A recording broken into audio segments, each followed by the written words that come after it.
তো দেখো 7টা বাজে, পুজো টুজো করা হয়ে গেছে। সকাল থেকে লাইন নেই, কেমনটা লাগে তাহলে ভাবো। কি গরম, বাপরে প্রচণ্ড গরম। আর লাইনটাও নেই যে কাজ করবো হাওয়া খেয়ে খেয়ে, মানে পুজো করতে করতে পুরো ঘেমে গেছি, এত গরম বাবা, সেই গরম।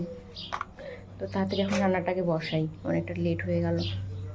তো দেখো এখন বাজে সকাল 9:30। আমাদের সকালে রান্না বান্না খাওয়া দাওয়া কমপ্লিট সবার।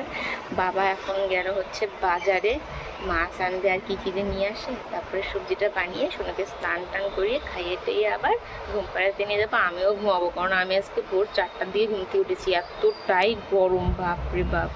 আর সকাল থেকে তো লাইন ছিল না, ফোনটা আবার সোনুর বাবার কাছে পাঠিয়ে দিয়েছিল মোবাইল বাড়িতে চার্জ করার জন্য। তো যে 1 ঘন্টা হলো লাইন আসছে। তো এখন এই যে একটু হাওয়া খাচ্ছি মন্দিরের এখানে বসে বসে, তারপরে সোনুকে স্নান টান করাবো রান্নাবান্না হয়ে গেলেই। না ঘুমালে আজকে শান্তি নেই। ছিলাম না তখন একটা ফুলও ফুটছিল না এখানটায়। ওয়াও কি ওয়াও, আর বলো তো ওয়াও। আর এখন দেখো এখন কত ফুল দেখছো। কানে নিবা, দাঁড়াও। অত বড় তোমার কানে হবেই না, তুমি ছোট মানুষ না। আমি দিয়ে দিচ্ছি, দাও সুন্দর করে। দেখছো দোকানে থাকলে ঘামাচি উঠে গেছে, দেখছো তুমি মাথার মধ্যে, দেখো এই দেখা যাচ্ছে, অন্ধকার অন্ধকার দেখা যাচ্ছে কেন, এদিকে দেখো দেখো ঘাম। ই রাম, এই যে ঘোলা ঘোলা হয়ে যাচ্ছে কেন ক্যামেরাটা। এই দেখো এই যে পুরো ঘামাচি উঠে গেছে, এই যে গরম গোটা উঠে গেছে দোকানে বসে এই গরমে।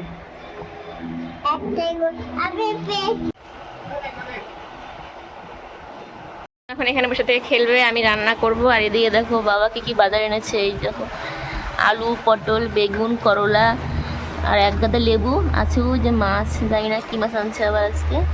চলো রান্না শুরু করে দিই, ফটাফট করে রান্না করে সোনুকে স্নান করিয়ে খাইয়ে টেয়ে ঘরে নিয়ে যাবো। সোনু আর আমি দুজনে মিলে ঘুমাবো। তো খেলো সোনু তুমি এখন রান্না বাটি, ঠিক আছে? এখন বাজে হচ্ছে 12টা 40। দেখো বিছানার কি অবস্থা। কিরে বিছানা তুলতে পারিস নাই সকালবেলা? তুই তো তুলতে পারতি না, তুলিস নাই কেন? কেন তুলিস নাই পাজি?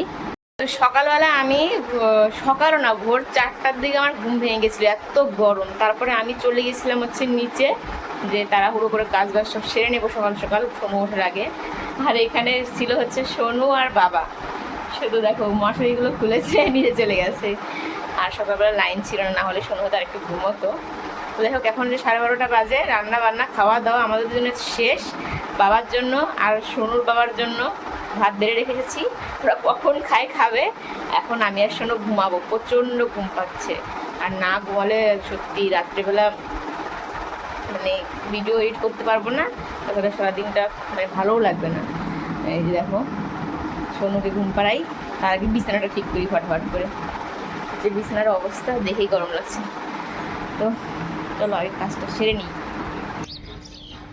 গাছের পাতাগুলো 1 ফোঁটাও নড়ছে না, দেখো এমন গরম।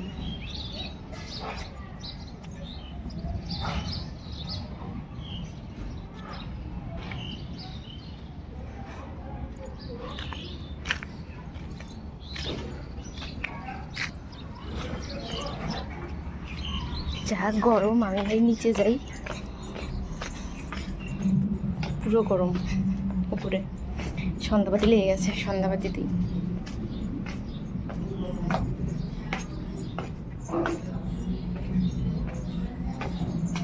ঘেমে গেছি ছাদে গিয়ে, তো সন্ধ্যাবাতি দিব এখন। দেখো এখন বাজে হচ্ছে রাত 8টা, রুটি সব ভাজা হয়ে গেছে। এখন সোনুকে হোমওয়ার্ক করাবো। আজকে প্রচণ্ড গরম আমাদের এদিকে, গরম মানে কমছেই না কিছুতে। ফ্যান চালু করে বসে আছি। এই স্ট্যান্ড ফ্যানটার না হাওয়াটা খুব ঠান্ডা, এটা একটু শান্তি, কিন্তু বেশি আবার হাওয়া খাওয়া যায় না, বিশেষ করে বাচ্চাদের পুরো একদম সর্দি লেগে যায়। তো যে সোনুকে এখন হোমওয়ার্কগুলো করাবো, তাই আজকের মতো ছুটি। ওইদিকে ফেলে দিয়ে তাড়াতাড়ি জল টল খা, এদিকে